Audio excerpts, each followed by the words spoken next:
Abramos la palabra de Dios al libro de Primera de Pedro, capítulo 2. En esta tarde no voy a tomar tanto tiempo, el tiempo ha avanzado. Se nos dice que los sábados nuestros cultos debieran ser de carácter práctico y no tan largos. Es más, en el tiempo de los pioneros, a veces el sábado, el culto, eran lo que llamaban reuniones sociales, testimonios, himnos y oraciones. No había sermones. Era simplemente agradecer a Dios por lo que había pasado en sus vidas durante la semana. Pero vamos a leer allí en Primera de Pedro, capítulo 2, versos muy conocidos. Antes de la lectura, quisiera pedirles que por favor guardemos reverencia. Allá atrás hay movimientos, hay niños que entran y salen. Saben ustedes, mi esposa y yo, el Señor nos prestó 4 hijos. 4, no 1, 4. Y ninguno nació santo. Bueno, los padres no lo eran, ¿cómo van a nacer santos los pobres niños? Y el sábado era un día difícil para mí como pastor. Tenía 3 congregaciones, así que a veces la escuela sabática estaba en una congregación, me apuraba para llegar al culto divino a otra congregación, el sábado en la tarde, Sociedad de Jóvenes, a otra congregación. Un día les voy a contar mi experiencia, cómo el Señor me llevó a la obra de sostén propio para salvarme y para salvar mi hogar. Porque estaba en crisis, Y el Señor es tan bueno que a pesar que la cabeza es dura, y tenemos un cuello de dura cerviz, el Señor es misericordioso. Así que los sábados pónganse a pensar, mi pobre esposa batallando con 4 hijos. No era fácil. Y nosotros siempre nos sentábamos en la primera banca. Las bancas de atrás eran para los ángeles y las visitas que llegaban después. Pero gracias a Dios que pudimos ayudar a nuestros hijos a aprender la reverencia desde la niñez.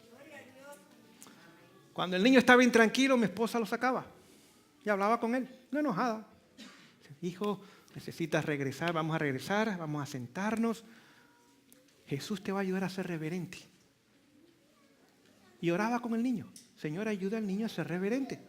Ayuda a Héctor, o a Rebeca, o a Daniel, o a Keren, son los 4 nombres de los hijos, a que sean reverentes. Y le hablaba y decía, mira, vamos a regresar, vamos a sentarnos en el mismo lugar y vamos a estar tranquilos.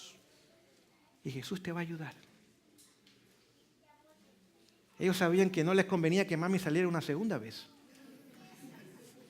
Porque se cambiaba el método, no sé si me explico.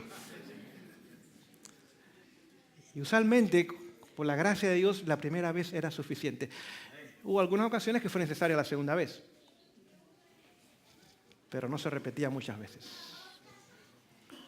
Así que padres y madres, si ustedes, sus niños están intranquilos, trate ese método.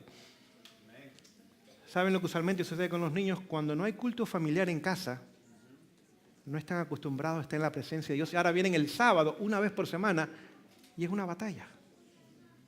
Si tomáramos tiempo en la mañana y en la tarde para llevarlos a Jesús y aprender a ser reverentes y aprender los signos y a saber orar y estudiar la palabra, veríamos que cuando vienen a la iglesia ese mismo espíritu se manifiesta en ellos también.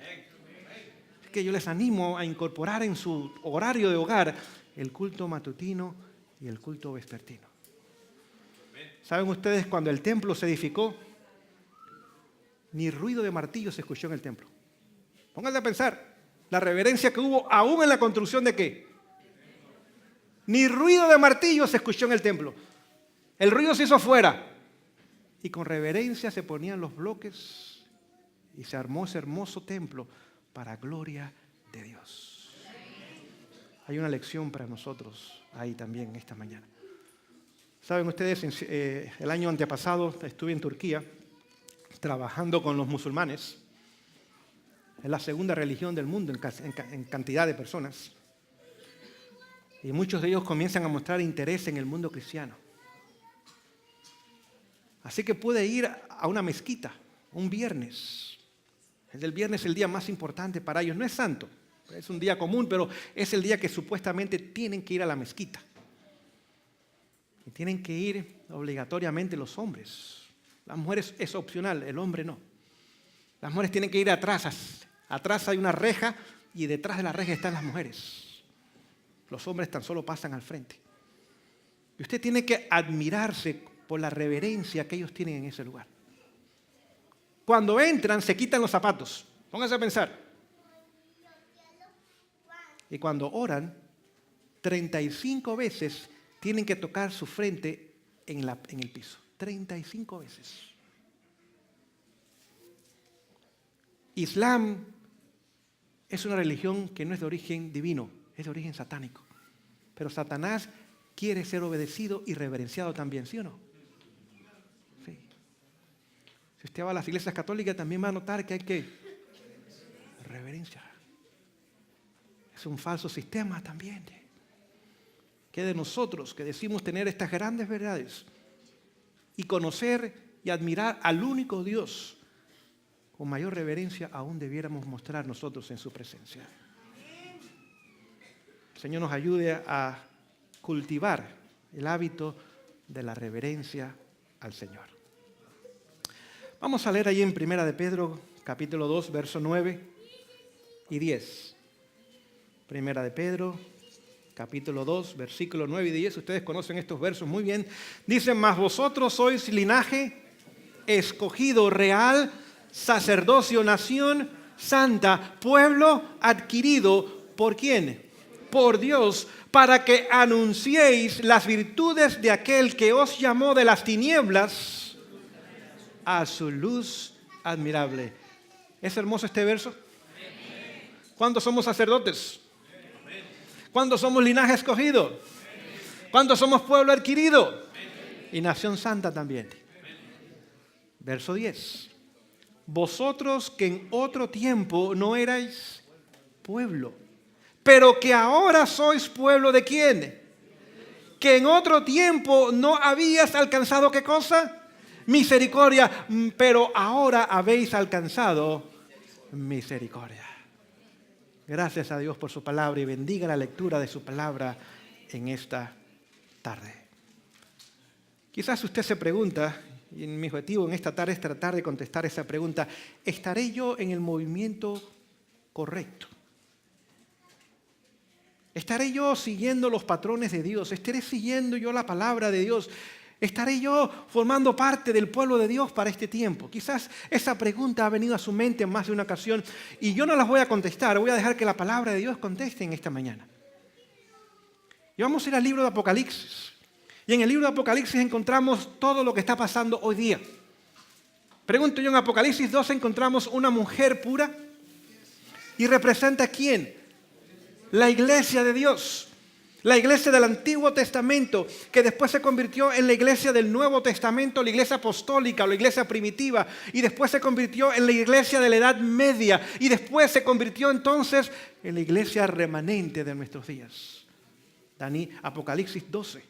Encontramos todo el proceso, la historia de la iglesia, desde sus comienzos hasta su final. Pregunto yo, en Apocalipsis 17 hay una mujer opuesta entonces. Es una mujer ramera. Esta mujer representa a Babilonia y los sistemas humanos caídos. En el capítulo 9 de Apocalipsis encontramos también el movimiento musulmán que sale del abismo. En la quinta y en la sexta trompeta, ahí habla de ellos claramente. Capítulo 11 encontramos el movimiento del mundo ateo. A través de todas esas ideas del comunismo, del ateísmo, del socialismo, de la evolución, etcétera, etcétera, lo encontramos allí cuando se estudia la Revolución Francesa. También es otro movimiento que surge ¿de dónde? Del abismo también, de origen satánico. Es decir, todo lo que hoy día estamos viendo y hemos visto en el pasado y veremos en el futuro, lo encontramos en la palabra de Dios. No somos un pueblo que tenemos que ir a tientas, no somos un pueblo de ciegos. Tenemos la palabra de Dios, la cual es fiel y permanece para siempre. Y debemos prestar atención a ella. Pero Dios, aún en su misericordia, en el Apocalipsis capítulo 10 habló de este movimiento. El movimiento adventista del séptimo día. Y aunque pudiéramos tomar mucho tiempo, como le pasó al pastor Pérez, usualmente hay más información que tiempo. Pero quizás el campamento la próxima vez va a ser una semana entonces. Ya me quieren comprometer, ¿eh? Pues bueno, si el Señor invita, ¿quién soy yo para decir que no? ¿Saben ustedes que el pueblo de Israel se reunía 3 veces al año? Y todo hombre de 20 años o más era mandatorio que fuera a Jerusalén. Por supuesto, tenía que llevar su familia, si tenía esposa e hijos. La primera era la fiesta de las Pascuas. ¿Saben cuánto duraba? Una semana. Viajando por semanas. Y viajando por semanas, no habían autos ni aviones como este servidor pudo tomar y pude viajar en 5 horas, recorrí más de 2,000 millas. Después tenían que ir 50 días más tarde a la fiesta de las cosechas. Y en el otoño tenían que regresar otra vez para otra semana en la fiesta de las cabañas. Pregunto yo, ¿piensan ustedes que era un sacrificio para el pueblo de Dios hacer eso? Sí. ¿No había sueldo? ¿No habían vacaciones? Eso es una conveniencia que hoy día existe. ¿Saben lo que Dios le prometió a su pueblo? Lo puedes leer en Éxodo. Bueno, se los voy a leer un momento. Vamos a Éxodo 34. Tenemos tiempo hasta la puesta del sol, ¿verdad? Éxodo 34. Éxodo 34, vamos a ver qué dice allí. Vamos a ver la promesa que Dios le hizo a su pueblo si venía a las convocaciones santas de Él. Y estas son las convocaciones de hoy día. Dice lo siguiente: porque yo arrojaré a las naciones de tu presencia y ensancharé, ¿qué cosa? Tu territorio. Estoy leyendo en Éxodo 34, 24, si usted desea la cita y desea seguir la lectura. Dice, y ninguno codiciará tu tierra cuando subas para presentarte delante de Jehová tu Dios 3 veces en el año. Pregunto yo, ¿la nación de Israel estaba rodeada de naciones paganas que odiaban al pueblo de Dios y querían tomar posesión de sus propiedades? ¿Y qué le dijo al Señor? Cuando tú subas, yo voy a cuidar tu casa. ¿Hay mejor seguro que ese? ¿Hay mejor seguro que ese? No. Cuando tú subas, yo voy a arrojar a tus enemigos delante de ti. Tú vas a ir en el camino y nadie te va a molestar. Y tú vas a regresar y nadie te va a molestar. Ni la policía te va a poner un ticket. Ah, si vamos dentro de la velocidad, por supuesto. Es más, dice, yo voy a ensanchar, ¿qué cosa? Tu territorio. Este año tu agricultura va a estar mejor. Este año va a haber más rendimiento en tu trabajo. Porque yo voy a bendecir si tú estás dispuesto a venir a mi presencia 3 veces al año. ¿Entendemos eso, pueblo de Dios? Entonces, cuando sea una semana, ¿vamos a venir? Porque es fácil decir amén. Eso que mañana nos vamos para casa y el lunes ya tenemos en el trabajo y el viernes nos van a dar un cheque. ¿Entendemos estas cosas espiritualmente? ¿Saben que si tuviéramos una semana pudiéramos abarcar mucho más material? Quizás dar un seminario de Daniel, de Apocalipsis. Quizás para los padres que quieren educación en casa, cómo hacerla con sus hijos.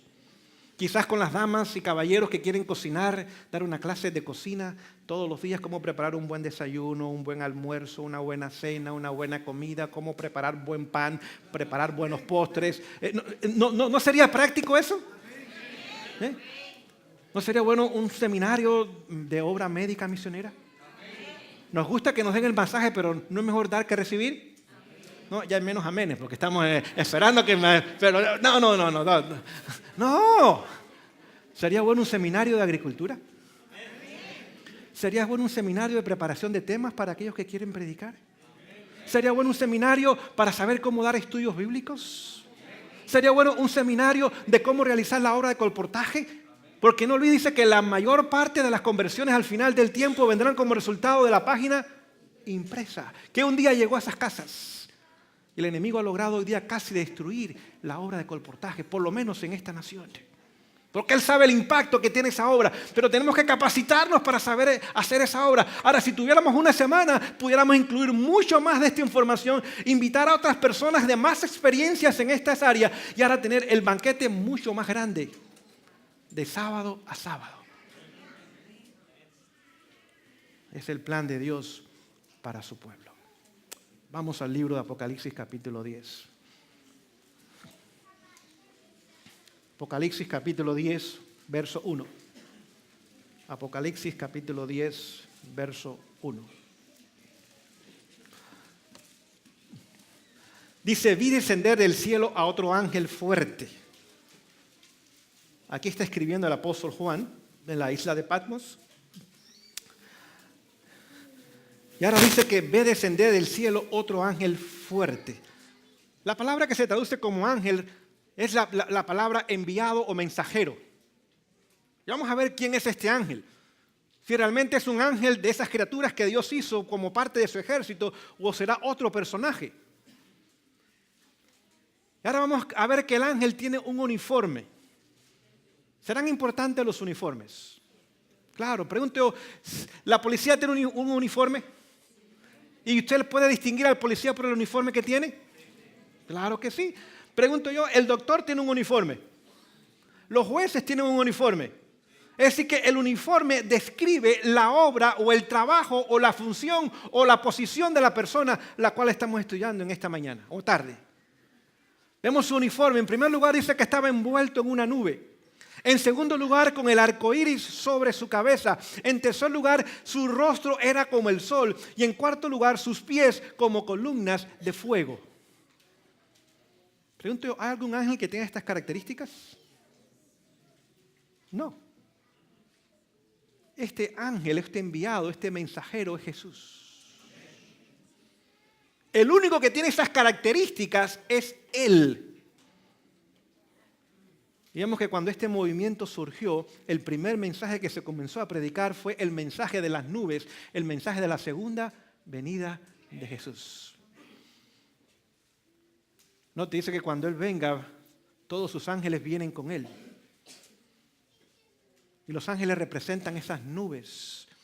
Y no tenemos el tiempo para entrar en todos los versículos, pero usted podía anotarlo en Apocalipsis 1:7, en el Salmo 104, verso 3, dice que sus ángeles son sus carrozas, que los transportan a Él. En el Salmo 68, versículo 17, dice que esos ángeles que son carrozas son millares de millares. En Mateo 24, verso 30 y 31, dice que viene con los ángeles. En Mateo 25, 31, dice que viene con todos sus ángeles. Así que este primer mensaje que Dios le dio a este movimiento tenía que ver con el mensaje de la segunda venida de Jesús. Y vemos que este mensaje comenzó a ser predicado con poder de lo alto. Póngase a pensar, este mensaje fue internacional. No tan solo fue Miller aquí en los Estados Unidos. José Wolf, un alemán de origen judío, fue al Medio Oriente, fue a Alemania, fue a Europa Oriental, fue a África, fue a Asia y comenzó a predicar el mismo mensaje. Este mismo mensaje tenía que ver con el hecho de que ahora el Señor vendría pronto en las nubes de los cielos. Vemos que Edward Irving en Escocia tomó el libro de Lacunza que había sido traducido del español al inglés. El libro que hablaba del Mesías que vendría en gloria y en majestad. Y cuando este hombre leyó este libro, ahora comenzó a predicarle al pueblo inglés, especialmente en Escocia, de que Cristo venía pronto. Lo mismo pasó con Manuel Lacunza, un ex sacerdote jesuita. Dios tiene sentido de humor después de todo, allá en Chile. Tomó a aquel hombre que estaba en un sistema caído y el Señor lo trajo ahora, por su gracia y su misericordia, a predicar el mensaje de que Cristo vendría pronto. Tomó también a Hessenfels en Holanda, a Lager en Francia y a Miller en los Estados Unidos. Simplemente un agricultor de papas, es lo que era este hombre allá en New York, con poca educación, un ex militar, pero aquel hombre entendió que Jesús venía en sus días. Es decir, cuando este mensaje fue predicado con poder y convicción, ¿saben lo que pasó? Ahora los bailes eran cancelados, las carreras de perros eran quitadas, los bares y las cantinas eran cerradas, las películas y los teatros eran puestos a un lado y el pueblo comenzó a prepararse porque creyó de que Cristo vendría en sus días. ¿Saben ustedes? Este mensaje de la segunda venida de Jesús está aún en nuestro nombre, por eso nos llamamos adventistas. Porque creemos en la venida de Jesús y Satanás le ha hecho pensar al mundo cristiano que el advenimiento no es importante. ¿Qué cree el mundo cristiano hoy día? En el rapto secreto. Y es tan secreto que ni Dios sabe porque no está en la Biblia. Es tan secreto que no se encuentra ninguna evidencia bíblica para esta idea. Pero el mundo cristiano en su gran mayoría hoy no se está preparando para la segunda venida de Jesús, no está haciendo planes para encontrarse con su Dios, está esperando que en algún momento sean raptados y desaparezcan. Y entonces vendrá el tiempo de angustia. Pónganse a pensar la tragedia de estos millones de hombres y mujeres que, sinceros en sus creencias, descubran que están en el tiempo de angustia sin preparación espiritual ni preparación física. Es más, Satanás le ha hecho pensar que si se pasa el rapto secreto, no se preocupen, tienen 7 años más. Hay una segunda oportunidad. Si se te va el primer tren, agarra el segundo. Agarra el segundo. Otra vez, cuando descubran ellos que no hay un segundo tren. Que el tiempo de misericordia ha terminado para la humanidad entera y que el destino de ellos está sellado para siempre. Y lo que les espera nada más es ser cenizas por la eternidad. ¿Piensan ustedes que estarán contentos con sus líderes? Por eso tenemos que predicar este evangelio a toda voz sin cuello y anunciar al mundo entero que Jesús viene y viene pronto, porque es el siervo malo y negligente que dice que su Señor se tarda en venir, pero el siervo bueno y prudente da alimento a su familia a su tiempo, y este es el alimento para el pueblo de Dios hoy día, prepararnos porque Cristo viene pronto. Pero vemos que el segundo, y tenemos que avanzar, el segundo aspecto es el arco iris sobre la cabeza. ¿Cuándo es la primera vez que hay un arco iris en la Biblia, si ustedes recuerdan? En Noé, capítulo 9 de Génesis, claro que sí. Pregunto yo, ¿Dios hizo un pacto con Noé? ¿Y cómo mostró la señal del pacto? ¿Cuál era? El arco iris. En Apocalipsis, capítulo 4, encontramos ese arco iris sobre el trono de Dios. ¿Cuántos colores tiene el arco iris? ¿Qué representa el azul? Obediencia. ¿Qué representa el rojo? Sacrificio, su sangre. ¿Qué representa el blanco? Pureza o santidad. ¿Qué representa el amarillo? Humildad, sencillez. ¿Qué representa lo verde? Esperanza, correcto. Y ahora nos comenzamos a darnos cuenta que cada uno de estos colores que está en el arco iris representa algo del carácter de ¿quién? De Dios. Y cuando Dios puso su arcoíris sobre el cielo, es un pacto que hizo con Noé. Pregunto yo, ¿Noé fue la única familia que entró al arca? Sí, Noé y su familia, nadie más. Y Dios hizo un pacto con una familia que no voy a destruir más al mundo con agua. ¿Saben ustedes lo que ha pasado hoy día? Hoy día hay un movimiento que ha tomado el arcoíris como su señal también. ¿Saben quiénes son? Los homosexuales. Porque es una burla a Dios de que preservó una familia y ahora están levantando una falsa familia compuesta de 2 hombres y 2 mujeres, etcétera, etcétera. Es una burla al pacto de Dios en el capítulo 9. Pero Gálatas 6 y 7 dice que Dios no puede hacer ¿qué cosa? Que todo lo que el hombre sembrare, el Señor un día va a hacer cuentas con todos. ¿Saben algo más interesante de este arco iris? El papado se viste de estos colores también, excepto el azul. No hay obediencia ahí. Hay supuesta santidad en blanco, esperanza con el verde, y usa todos los demás colores del arco iris excepto el azul. Y vemos que ahora este mensajero divino que es Jesús viene a darle al pueblo su pacto. Su pacto. ¿Cuál es el pacto de Dios con su pueblo? Está el antiguo pacto en el Antiguo Testamento y está el nuevo pacto en el Nuevo Testamento. El nuevo pacto usted lo encuentra allí en el libro de Hebreos, capítulo 8, del 8 en adelante. El antiguo pacto usted lo encuentra en el Antiguo Testamento y es el mismo pacto, pero hay una diferencia. En el Nuevo Pacto la ley es escrita ¿dónde? En el corazón. En el Antiguo Testamento fue escrita en tablas de piedra fuera de nosotros, pero en el Nuevo Pacto es la misma ley, es el mismo Dios que tiene un mismo pueblo y ahora le da su ley no externamente, sino que la pone interna, para que no la olvidemos y por su gracia podamos obedecerla. Ese es el pacto. Pero ese pacto es un pacto de misericordia, ¿sí o no? ¿Merecemos la salvación nosotros? Jamás. ¿La podemos comprar? ¿La podemos ganar con nuestros méritos? ¿Podemos adquirirla de alguna otra forma? Jamás. Es el regalo de Dios a través de Cristo Jesús para cada ser humano. Él dice que no quiere que nadie perezca, sino que todos vengamos al arrepentimiento. Es decir, que este pacto es un pacto de misericordia, como ese pacto lo fue también en los días de Noé, donde el Señor le mostró a este hombre que jamás destruiría el planeta Tierra y que su misericordia se mostraría de esa forma al mostrar su gracia por cada uno de nosotros. ¿Saben ustedes a quiénes Dios quiere mostrar su gracia y su misericordia? La palabra lo dice. Vamos a leerlo. Vamos al libro de Éxodo, capítulo 20. Éxodo, capítulo 20. Vamos a ver a quiénes el Señor le va a mostrar esa misericordia. Capítulo 20. Capítulo 20. Y vamos a leer allí, comenzando en el verso 4. ¿Qué se encuentra en el capítulo 20 de Éxodo? Los 10 mandamientos. Y en el capítulo 4, ¿qué se encuentra? ¿Qué comienza? Comienza el segundo mandamiento. Dice, no te harás imagen ni ninguna semejanza de lo que esté arriba en el cielo, ni abajo en la tierra, ni en las aguas debajo de la tierra. ¿De acuerdo? No te, ¿qué cosa? No te inclinarás a ellas ni las honrarás, porque yo soy Jehová tu Dios, fuerte, celoso. O póngase a pensar, Dios no cela. Dios nos ama y nos cela. Oh, yo no sé cómo puede celarme a mí cuando no tengo nada que darle ni ofrecerle. Todo lo que soy desde la cabeza hasta los pies es un trapo de inmundicia, pero me cela.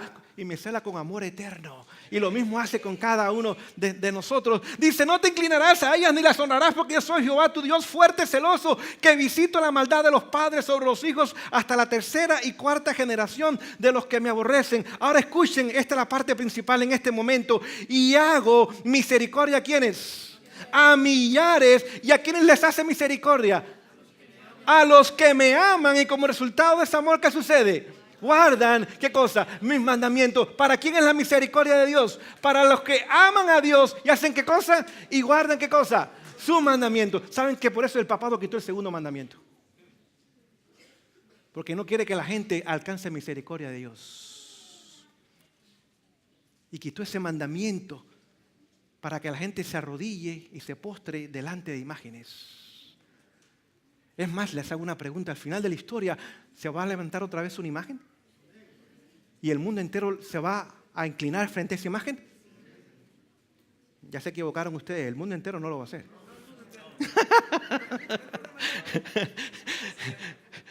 Bueno, Juan cuando vio, dice que el mundo entero se maravilló.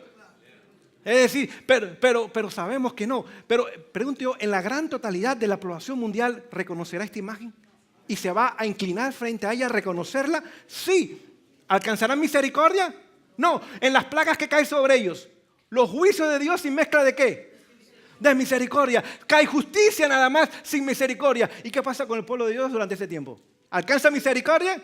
Es protegido y cuidado. Dios cumple su pacto, iglesia. Dios cumple su pacto para aquellos que le aman y para aquellos que guardan sus mandamientos en el poder de Él. Dice, le mostraré misericordia.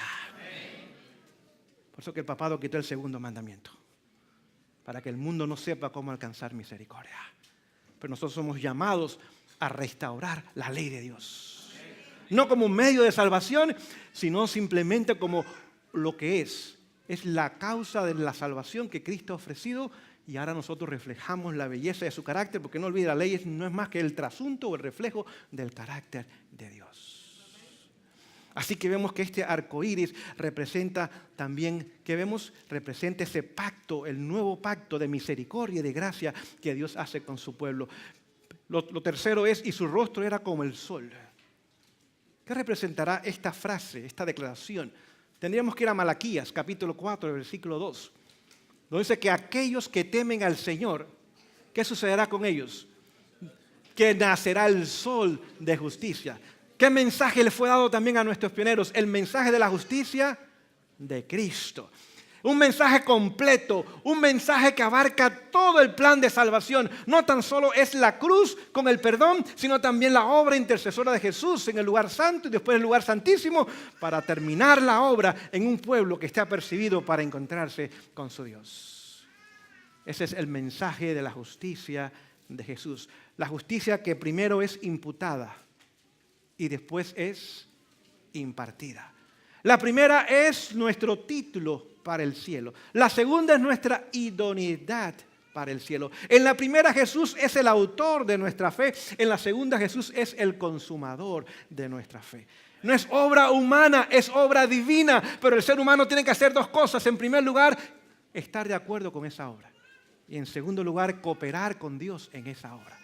Y el Señor estará dispuesto a terminar la buena obra que ha comenzado en cada uno de nosotros. Por lo tanto, el mensaje incluye el sol de justicia, el mensaje de la venida de Jesús, el mensaje del nuevo pacto, el mensaje de la justicia de Jesús, y también dice, sus pies eran como columnas de fuego.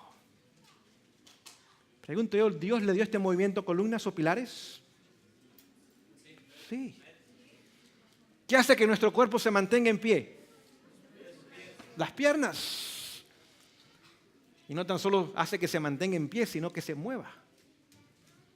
Es decir, aquí está la obra misionera. No tan solo nos dio pilares, sino este mensaje hay que comunicarlo. Tenemos que tener esos pies que corren con las buenas nuevas, como dice el profeta Isaías, capítulo 52, y llevan en las buenas nuevas a todo el mundo. Así que este mensaje que Dios nos dio como pueblo es un mensaje de la segunda venida de Jesús, es del nuevo pacto, es el mensaje de la justicia de Jesús, y es un mensaje que tiene pilares, fundamentos sólidos, y debe ser comunicado a toda nación, tribu, lengua y pueblo.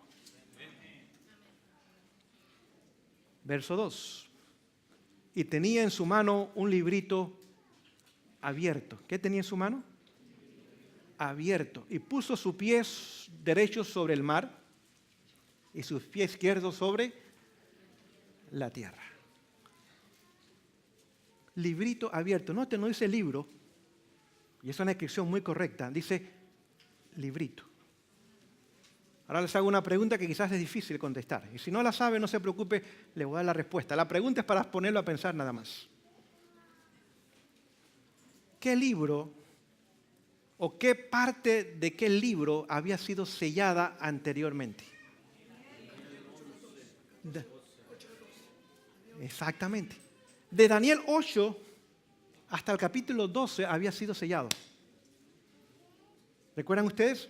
Dios le dijo a Daniel, sella las palabras de esta profecía. Se refería a Daniel 8:14, la profecía de 2300 hasta hoy y mañana. Y tú vas a ir a descansar. Porque para que se cumpla esta profecía falta mucho tiempo todavía, Daniel. ¿Saben ustedes que esta parte de Daniel por siglos estuvo como dormida en la historia? Si usted estudia a los reformadores, por ejemplo, todos los reformadores tenían cosas en común, otras no estaban en común, pero algo que tenían en común es que todos los reformadores creían que el cuerno pequeño de Daniel 7 representaba el papado. Pero de Daniel 7 nunca pasaron. De Daniel 7 nunca pasaron. Es más, Miller, cuando comenzó a estudiar su Biblia, no olviden, Miller primero había sido ateo. Después fue deísta. Es decir, Dios existe, pero no está interesado en nosotros. El universo es muy grande para que se preocupe de mí, Dios. Dios me hizo como un reloj de cuerda. Me hizo y me dio cuerda y me puso a vivir. Me dijo, buena suerte, te veo más adelante. Es un deísta. Dios existe, pero no está involucrado en mi vida. Pero después, como capitán del ejército americano en la guerra entre los Estados Unidos e Inglaterra, no la guerra de independencia, la segunda guerra del año 1812, Dios le dio una victoria sorprendente a Miller. Su ejército era la mitad del ejército inglés y obtuvo la victoria. Y eso convenció a Miller de que había un Dios que estaba interesado en él personalmente. Y ahora Miller aceptó el cristianismo y se hizo un líder bautista, un líder de la iglesia bautista. Pero un día comenzó a leer su Biblia y dijo, bueno, la voy a leer y nada más voy a usar la concordancia. Nada más, mi Biblia y mi concordancia. Un buen método para estudiar la Biblia. Pero cuando llegó a Daniel 8, se le atoró la carreta al pobre Miller. Ahí no sabía qué hacer. No sabía qué hacer. Pero note, Daniel 12 decía que llegaría el momento donde el conocimiento aumentaría. Y usualmente cuando estudiamos esa parte y esa porción de Daniel 12, le añadimos esa frase al desarrollo de la tecnología. Pero no habla de la tecnología realmente. Daniel 12 habla del conocimiento de la parte que había sido sellada del libro de Daniel. Y cuando el papado cae en el año 1798, como dice que tomaría lugar, porque Daniel 12 habla de ese periodo, que ahora comenzaría el tiempo del fin, dice que aumentaría ahora el conocimiento del libro de Daniel que había sido sellado anteriormente. ¿Saben ustedes qué libro estudió Miller? Daniel. Y los demás que acabo de mencionarles, Joseph Wolf, Irving, Lacunza, estudiaron la misma porción del libro de Daniel que por siglos había estado sellada. Y el conocimiento, ahora el Espíritu Santo trajo esta porción de las Escrituras que había sido sellada y se las dio a ellos. Y ellos se dieron cuenta que lo que estábamos hablando aquí de Daniel 8 al 12 era, uno de los mensajes era que Jesús venía pronto. Es más, se dieron cuenta del cumplimiento profético. Hicieron números. 2.300 tardes y mañanas son 2.300 días. El tercer decreto que se dio con Artajerjes, ahora hacemos la matemática, nos lleva al año 1843 inicialmente, después llegaron al 44. Los demás no pusieron fecha en cuanto a la venida de Jesús, nada más fue el movimiento que tomó lugar en los Estados Unidos. Pero vemos que ahora ellos comenzaron a entender lo que había sido sellado en el libro del profeta. Y vemos que por eso dicen en Apocalipsis 10 que llegaría el momento que este mensaje que estaba ahora en la mano de Jesús, en su mano derecha, en su mano de misericordia, en su mano de salvación, esa parte sería abierta al conocimiento del mundo entero, porque tenía el pie derecho sobre el mar. ¿Qué representan las aguas en Apocalipsis? ¿Y qué representa la tierra? Lugares poco poblados. Y que este mensaje tendría que ir a todo el mundo. El mensaje de Daniel 8 al capítulo 12. Y ahora comenzó a ver el entendimiento de lo que es el mensaje adventista del séptimo día. Verso 3, ya tengo que acabar. Y clamó a gran voz, como ruge un león. Y cuando hubo clamado, 7, ¿qué pasó? 7 truenos. ¿Y qué pasaron con los truenos? Emitieron sus voces. Vamos a detenernos ahí un momento. ¿Qué simbolizan truenos en la palabra de Dios? Es la voz de Dios. Es como trueno. ¿Recuerdan cuando dio su ley en el Sinaí? ¿Qué escuchó el pueblo? Truenos. Y en muchas ocasiones, ¿qué escuchaban la gente? Truenos. 7. Así que hubo 7 eventos que tomaron lugar durante el movimiento millerista, y los vamos a ver nada más rápidamente. El primero de ellos fue el 11 de agosto del año 1840, cuando cayó el Imperio Otomano. Pregunto yo, ¿hubo algún pastor millerista que habló de eso? Exactamente. 2 años antes escribió Pastor Pérez, en el periódico de Filadelfia, tomó allí una página y dijo, el 11 de agosto del año 1840, el imperio turco, el imperio otomano va a caer. Y la gente se rieron de él. Dice, este hombre no sabe lo que está diciendo. Seguro que anoche se comió muchos tacos antes de dormir y tuvo una visión extraña en la noche y ahora está escribiendo tonterías esta mañana. ¿Saben ustedes lo que pasó el 11 de agosto del año 1840? El imperio otomano cayó. ¿Saben lo que pasó?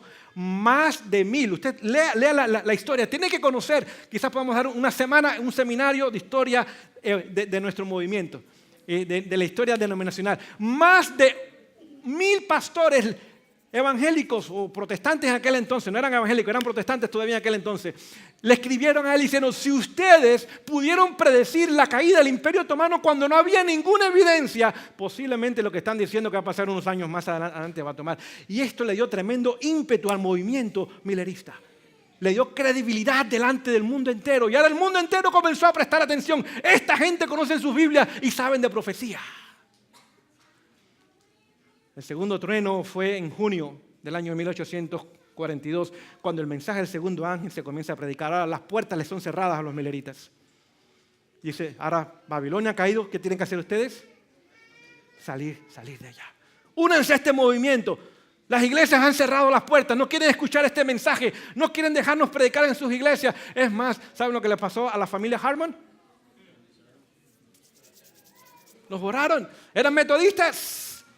¿Saben lo que le pasó a Miller? Que aún le habían dado su credencial de pastor. Le dijeron, la credencial caducó y no la vamos a renovar. Tú no tienes títulos universitarios, tú no fuiste a Andrew, tú no puedes, adiós, Miller. Tú estás alarmando a la gente nada más. Para afuera. El tercer trueno tomó lugar el marzo 21 del año 1843. Fue el primer chasco. Primer chasco. ¿Saben ustedes cuántos estaban esperando a Jesús en esa época? 260,000 personas en Estados Unidos. ¿Saben cuántos quedaron después del primer chasco? Menos de 50,000. Pregunto, ¿hubo un zarandeo? Más del 80% del movimiento fue zarandeado. Más del 50%, más del 80%, 81% dejaron, ustedes están equivocados. La cuarta vez fue en la primavera del año 1844, cuando ahora se hicieron las famosas gráficas proféticas. No sé si ustedes las han visto, el año 1844. El quinto fue cuando ahora, en junio del año 1844, se comienza a predicar otra vez el ímpetu de que Cristo venía pronto. El sexto tomó lugar en agosto, del 11 al 17, cuando en Exeter, en New Hampshire, se reunieron más de 5,000 adventistas y el pastor Snow llegó y dijo, la fecha de la venida de Jesús es el 22 de octubre del año 1844 y ahora nos quedan tan solo 2 meses para este mensaje. ¿Saben cómo se llama ese periodo en la historia adventista? Se llama el tiempo, el clamor de la medianoche. Y tenemos que salir y dar este clamor porque el novio viene. Y el séptimo trueno que se escuchó fue el 22 de octubre del año 1844, cuando Jesús no vino, simplemente pasó del lugar santo al lugar santísimo. Los 7 eventos que describen claramente lo que tomaría lugar para que podamos entender nosotros. ¿Saben ustedes lo que estaba listo a hacer Juan? Escribir el chasco. Juan iba a escribir lo que usted y yo hemos escuchado en esta tarde. Dios no se lo permitió. Vamos a leerlo. Dice, cuando los 7 truenos hubieron emitido sus voces, yo iba, ¿qué cosa? A escribir, pero oí una voz del cielo que me decía, sella las cosas de los 7 truenos han dicho. ¿Y qué cosa? No las escribe. Es decir, Juan vio el chasco. Pregunto yo, ¿fue amargo el chasco? De 50,000, ¿saben cuántos quedaron? Menos de 50, dice ella. Cuando escribe en el año 1846, somos menos de 50. ¿Hubo otro zarandeo? ¿Y fue más fuerte? ¿Cuántas veces limpió el templo Jesús? ¿Cuántas veces limpió el movimiento milerista Jesús? ¿Cuántas veces va a limpiar a su pueblo? Apostasía alfa y apostasía omega. Y quedó menos del 0.1%. 99.99 fuera. ¿Qué hubiera pasado si Jesús hubiera venido el 22 de octubre? ¿Cuántos hubieran estado listos realmente? Menos de 50. Y no olviden, los que no estaban listos vendieron sus granjas y sus ranchos y sus fincas, no cultivaron, hicieron más sacrificios de lo que usted y yo hemos hecho. Que decimos que nos estamos preparando, ellos no estaban listos, pero entregaron todo, aunque no estaban listos. ¿Qué de nosotros hoy día que no hemos entregado nada y decimos que estamos listos? Hay una enseñanza profunda para nosotros. El que piense que está firme, dice la palabra de Dios, mire que no caiga. No espere que usted, porque está sentado aquí o yo estoy de pie, estamos salvos todavía. Necesitamos realmente un reavivamiento que nos lleve a una relación viva, diaria, personal y efectiva con Cristo Jesús. Así que Juan vio el chasco, pero el que le dijo a Dios, no, yo tengo que dejar que pase el chasco, yo tengo que zarandear. Cuán genuinos son aquellos mileritas. Y tan solo va a quedar el grano. Tan solo va a quedar el grano. Tenemos que terminar, pero permítame compartir con ustedes el verso.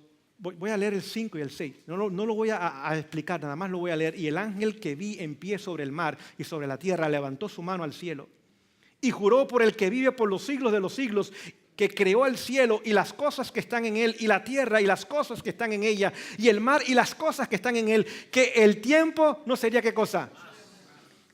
¿Qué tiempo sería? ¿El tiempo de gracia? No. ¿Todavía hay tiempo de gracia? La última profecía de tiempo. Voy a repetirlo. La última profecía de tiempo que tiene un comienzo y que tiene un fin es la profecía de Daniel 8:14. Todavía quedan muchas profecías, pero no tienen tiempos de comienzo ni tiempos de fin. Tengamos eso, porque hoy día se están tomando las profecías de Daniel 12 y se le están dando una aplicación futurista con tiempo. Exactamente. Eso no forma parte de nuestro mensaje. A la gente le gusta ser curiosos y quieren poner y controlar a Dios y hacer lo que haga las cosas cuando ellos quieren. Pero Dios es el que controla. Nosotros no tenemos ese derecho. Y gracias a Dios que nos controla, porque si fuera por nosotros estaríamos en crisis. Pero vemos que el tiempo profético con fecha no serían más.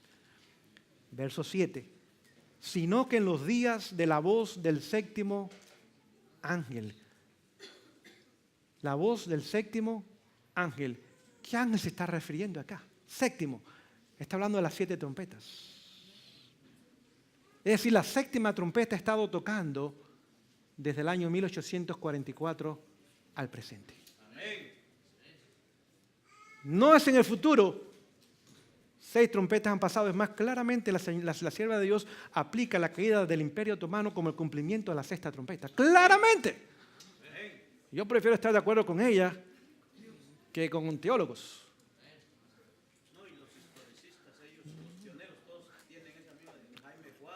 Exactamente. Todos. Dice que, sino que en los días de la voz del séptimo ángel, la 7ª trompeta, cuando comienza a sonar la trompeta, aquí está claramente, el misterio de Dios se consumará, como Él lo anunció a sus siervos, los profetas. ¿Misterio de quién? Se iba a consumir. ¿Qué misterio es ese?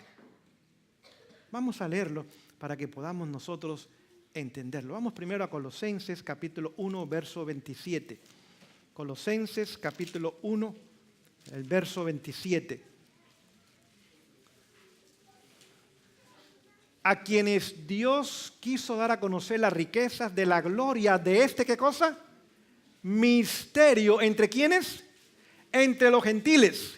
Que es Cristo en vosotros, la esperanza de ¿qué? ¿Cuál es el misterio de Dios? Cristo, el carácter de Cristo reproducido ¿dónde? En nosotros es el misterio de Dios. Es decir que el pueblo de Dios hoy día necesita entender el mensaje completo de la justicia de Jesús. El cual a través de la obra del Espíritu en la lluvia temprana toma el carácter perfecto de Jesús y perfecta y completamente lo reproduce en nosotros. Saben que no hay ninguna otra iglesia que entienda este mensaje. Ellos piensan que van a seguir pecando hasta que Jesús venga. Y que ese día Jesús va a sacar una varita mágica y los va a tocar y los va a hacer santos. ¿Saben por qué? Porque ellos piensan que la obra de salvación terminó en la cruz. Y que Jesús está en los cielos sin hacer nada. Se está dando vuelta allí los dedos esperando un día venir. Porque no entienden el santuario. Y la obra del santuario es paralela a la obra de Jesús en los cielos, como lo fue en la obra de Jesús en la tierra. Es decir, lo que está poniendo el freno para la venida de Jesús es usted y yo. No es el papado, no es el protestantismo apóstata, no son los musulmanes. Es que usted y yo no hemos permitido que el misterio de Dios se consuma en nuestros días. No hemos permitido que esa gracia que nos perdona nos transforme. No hemos permitido que el Espíritu nos lleve ahora a permitir que Jesús sea en nosotros revelado al mundo. Si usted y yo somos los que estamos poniendo el freno a la venida de Jesús. Hasta que no entendamos eso y de rodillas busquemos y obtengamos la victoria, seguiremos llenando cementerios de muertos, seguiremos llenando hospitales de enfermos y seguiremos llenando iglesias de pecadores que no entienden el plan de salvación y no se están preparando para encontrarse con su Dios. El misterio de Dios se cumplirá. Amén. Quiero terminar diciéndoles algo. ¿Saben ustedes lo que vio Juan? Dice que cuando ese librito fue comido, ¿cómo era en la boca? Cristo viene pronto. ¿Y qué pasó cuando lo tragó? ¿Cómo llamamos eso nosotros? Ay, el chasco. El chasco. Sabroso en la boca y amargo ¿dónde? Aquí está. No tenemos el tiempo para entrar en ese detalle. Es más, en la boca dice que era como miel, pero que cuando lo comí amargó mi vientre. ¿Saben cómo termina el capítulo 10? Y él me dijo, es necesario, noten, no dice que es opcional, es necesario otra vez que profetices sobre muchos pueblos, naciones, lenguas y reyes. Así que este movimiento nació como un movimiento profético, ¿sí o no? ¿Tiene un mensaje profético? ¿Saben ustedes que el 27% de la Biblia es profecía? Un cuarto o más de la Biblia es profecía. Y tiene un mensaje profético que dar a todo pueblo, nación, lengua y reyes. ¿Saben ustedes que los dos primeros versículos del capítulo 11 forman parte del capítulo 10 realmente? Capítulo 11 dice, entonces me fue dada una caña semejante a una vara de medir. Y me dijo, levántate y mide qué cosa. Pregunto yo, ¿en los días de los mileritas comenzó el juicio investigador? ¿Dónde? ¿Le fue dada una vara de qué? De medir. ¿Saben que esa palabra vara en griego es la palabra canon? Biblia. Le fue dada la palabra. Y en la palabra descubrieron el mensaje del santuario y que allí la vida debe ser medida o investigada o estudiada de cada ser humano. Pero no tan solo del santuario, sino dice del altar. El altar representa la iglesia. En el tiempo del juicio investigador que toma lugar en los cielos, pregunto yo, ¿la iglesia también será medida? ¿Puesta en la balanza y pesada? Sí. Y de los que adoran en Él, no tan solo la iglesia, sino cada uno de nosotros. El verso 2 dice, pero el patio que está fuera del templo, déjalo aparte y no lo midas, porque ha sido entregado a los gentiles. Y ellos hollarán la ciudad santa 42 meses. Es decir, el mundo que no profesa y no cree el mensaje, ya ellos tomaron su decisión. Es más, dice, durante 42 meses, durante 1260 años, el papado va a reinar en el mundo. Y este sistema va a introducir un falso sistema de santuario. Y va a engañar al mundo. Le va a ofrecer salvación en sus pecados y salvación por sus obras. Pero a ellos déjalo, ellos están fuera. ¿Todavía Dios tiene pueblo allí? ¿Mucho? Sí. ¿Pero el sistema qué pasa con él? ¿Hay posibilidad de rescate? Completamente caído. Deja el sistema. Ahora, da el mensaje profético a toda nación, tribu, lengua y pueblo. Enséñenles la verdad del santuario, del juicio investigador, del universo, de la iglesia y de sus miembros. Y permite que el misterio de Dios se complete en tus días. Amén. Querida iglesia, queridos hermanos, este es el movimiento que Dios levantó. ¿Es defectuoso? Sí. ¿Está compuesto de justos nada más? No. ¿Hay pecadores en nosotros? ¿Hay apostasía en medio nuestro? Sí. Pero este movimiento Dios lo va a zarandear. Dios lo va a pulir. Dios lo va a preparar. Porque de aquí sacará al pueblo que ha de dar el mensaje y preparar al mundo para su segunda venida. Amén. Es más, se nos dice que llegará el momento donde parece que la iglesia va a caer. Llegará el momento que usted y quizás yo diga como Elías, Señor, ¿habrá alguien más? Y yo dice, sí, hay 7,000, tú no los conoces, pero yo los conozco. Dice que parece que la iglesia va a caer, pero no cae. Pero no termina ahí la declaración, porque muchos ahí paran y dicen, no, el Señor se va a encargar de ella. No, hay que seguir leyendo la cita. Dice que el Señor ahora tiene que zarandear a su pueblo. Es una puebla terrible, le llama. Pero aquellos que se hayan vestido de la justicia de Jesús y se hayan desposeído de la justicia personal y humana, esos pasarán de la iglesia militante a la iglesia triunfante. ¿Saben ustedes que Satanás conoce esto también? Y quizás mejor que nosotros. Vemos que desde los comienzos de este movimiento comenzó a levantar falsos movimientos religiosos en todo el mundo. No tengo el tiempo, nada más se los voy a mencionar. Los movimientos paralelos. Me explico con la palabra paralelos, que surgieron en el tiempo del movimiento adventista del séptimo día. No en orden de importancia, nada más se lo voy a mencionar en el orden que lo escribí. Año 1840, comienza el movimiento de los santos de los últimos días. ¿Quiénes eran ellos? ¿Tienen un bonito nombre? ¿Los santos de los qué? ¿Tenemos nosotros los santos de los últimos días? ¿Tenían voz profética? Sí. ¿Somos misioneros? Más que nosotros. Y bien bonitos, y bien vestidos, y bien peinaditos, y bien rasuraditos, y bien peinaditos. Y a veces veo a los jóvenes nuestros y me da lástima de verlos. Van a la iglesia que parece que van al parque. Y veo a estos jóvenes mormones en su bicicleta y se me sale la baba. Si nuestros jóvenes fueran así como estos jóvenes. No en el mensaje, sino en el espíritu misionero. Y note, son 2 años y es obligatorio hacerlo. Es obligatorio. Y los padres tienen que pagar por ellos. La iglesia no paga nada, ni un 5. Los padres son los que pagan por ellos. Otro movimiento que salió en ese tiempo. Y este movimiento salió de nosotros directamente. Los testigos de Jehová. Con Russell. Era un ex-adventista. Ex-adventista. ¿Somos testigos de Jehová nosotros también? Debemos serlo. Mary Baker Eddy, con la ciencia cristiana. La falsa obra médica misionera. Ten fe, nada más. Pero come lo que tú quieres y vive como tú quieres, el Señor te va a sanar. Y si no te sanas, que te falta la fe, es tu culpa.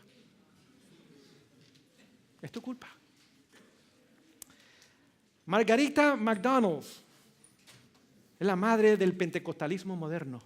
Comenzó en Kansas. Después fue allá a Los Ángeles. Comenzó con la glosolalia. ¿Saben lo que es la glosolalia? El don de lenguas. Y con los milagros. Las famosas hermanas Fox en New York, las cuales dieron origen al espiritismo moderno en el año 1848. Es más, usted puede ir hoy día a la casa de ella, hay un monumento allí. ¿Y saben lo que dice el monumento? Los muertos realmente no están muertos. Carlos Darwin, con el concepto de ¿qué? De la evolución, en su famoso libro El origen de las especies. El mensaje del primer ángel dice que hay que adorar ¿a quién? Al Creador, que hizo los cielos, la tierra, el mar y todo lo que en ellos hay. Ahora Satanás introdujo la teoría en el mismo tiempo que surgió nuestro movimiento. Carlos Marx, con el comunismo, en su famoso libro El Capital, trayendo revoluciones, disturbios, destruyendo naciones, presentando una falsa economía al mundo basada no en lo que la iglesia puede hacer por el pobre, sino en lo que el gobierno puede hacer por el pobre. El famoso teólogo escocés llamado Scofield ahora trajo el futurismo, una idea que los jesuitas introdujeron en el Concilio de Trento durante el tiempo de la Contrarreforma, con el rapto secreto, con un falso anticristo que se va a levantar en Europa y va después a ir a Israel y va a destruir la nación de Israel, mientras que los israelitas están construyendo el templo y van a regresar a hacer los sacrificios otra vez allí, como hacía el pueblo de Dios, creando un falso escenario profético. Y el mundo hoy día, el mundo evangélico, está mirando allá al Medio Oriente y Satanás siempre lo mantiene agitado para que la gente diga, no ve, allá se van a cumplir las profecías, cuando debajo de sus propias narices se están cumpliendo las profecías en este país. Mirando al falso anticristo, cuando le dan la bienvenida al verdadero anticristo. Y piensan que es la solución para los problemas de esta nación. Creó el dispensacionalismo también. Vemos también el famoso psicoanalítica Freud. Freud creó la psicología moderna. Todos somos víctimas. Nadie es responsable por sus acciones. Si yo me porto mal es porque mis padres no me supieron criar y educar. Si yo fumo es porque posiblemente mi papá también lo hacía. Pero soy una víctima. No tengo responsabilidad por nuestras acciones cuando cada uno es responsable por cada decisión que toma. Después vemos a Louis Pasteur, famoso padre de las vacunas. Creó una falsa medicina donde si uno se vacuna ya está inmune a las enfermedades. Cuando Dios introdujo un plan de salud diferente, la persona más el estilo de vida es igual a salud o enfermedad. Depende del estilo de vida. Pero Pasteur dice, no, es la persona más el agente patógeno. Es decir, no importa, si tú tienes la bacteria te vas a enfermar. No importa el estilo de vida, eso no tiene ninguna diferencia. Y es la medicina que se practica hoy día. Medicinas, drogas, vacunas. La gente no son responsables. Tómate esto y te vas a curar. Tienes diabetes, pues sigue comiendo todos tus dulces y todas tus cosas. De todas maneras, es hereditario posiblemente y no tienes ninguna responsabilidad. Tómate tu pastilla y venme a verme cada 15 días y tráeme tu seguro médico para yo poder cobrar. Y estamos en paz. Estamos en paz. Todos estos falsos movimientos que hoy día imperan en el mundo, Satanás los levantó en el momento que Dios levantó este movimiento. ¿Nos damos cuenta de la importancia del movimiento adventista del séptimo día? Amén. Querido hermano, continúa fiel al Señor. Amén. Este movimiento va a terminar en victoria. Amén. Con nosotros o sin nosotros. Pero este movimiento que Dios levantó, que Dios dirige, terminará en la mayor victoria que se haya visto en el universo en los últimos 6,000 años. Que ninguno de nosotros falte ese día. Que por la gracia de Dios, cada uno de nosotros que estamos aquí en esta tarde congregados, formemos parte de aquellos que hemos de darle la bienvenida a Jesús. Podamos decir, aquí nuestro Dios, le hemos esperado y Él nos salvará. Nos gozaremos y nos alegraremos en su salvación. Que el Señor bendiga el estudio de su palabra. Oh Dios, en esta tarde te damos gracias por tu palabra. Un libro maravilloso, es una carta de amor y de misericordia a esta raza rebelde. Y allí nos muestras el plan de salvación de sus comienzos hasta su fin. Desde la tragedia del Edén hasta la victoria completa cuando Cristo regrese por tercera vez. Amén. Señor, en esta tarde tenemos nosotros el privilegio de formar parte de ese pueblo. No lo merecemos, pero en tu gracia y en tu misericordia nos has traído de las tinieblas a tu luz admirable. Nos has hecho pueblo cuando no éramos pueblo. Nos has llamado, Señor, a predicarlo a toda nación, tribu, lengua y pueblo.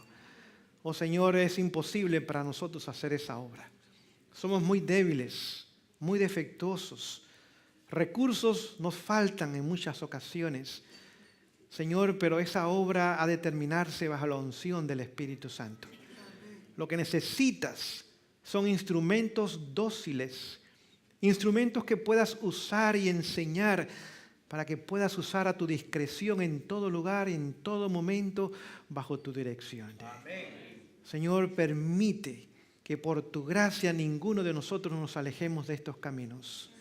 Que nadie, Señor, se desanime, que nadie sea confundido, que nadie sea engañado por el enemigo de las almas, sino que podamos continuar militándose en las filas de esta iglesia militante, Señor. Ayúdanos a hacerte cada día más fieles y más consagrados, que nuestros hogares sean un faro de luz en nuestra comunidad, que nuestra presencia en un trabajo, en una escuela, sea tal, Señor, que otros no puedan negar que nosotros hemos estado con Jesús. Señor, ayúdanos a alcanzar esa victoria sobre nuestros caracteres deformados por el pecado. A no buscar más excusas, a recurrir a Jesús y permitir que su obra se termine en nosotros, Señor. Amén. Señor, bendice los alimentos que ya has dado. Aquellas manos, Señor, que lo ganaron en primer lugar y compartieron sus recursos en segundo lugar y en tercer lugar lo han preparado y en cuarto lugar lo han de servir, Señor. Bendice a cada uno de ellos abundantemente. Esto rogamos y pedimos en el nombre de Jesús. Amén.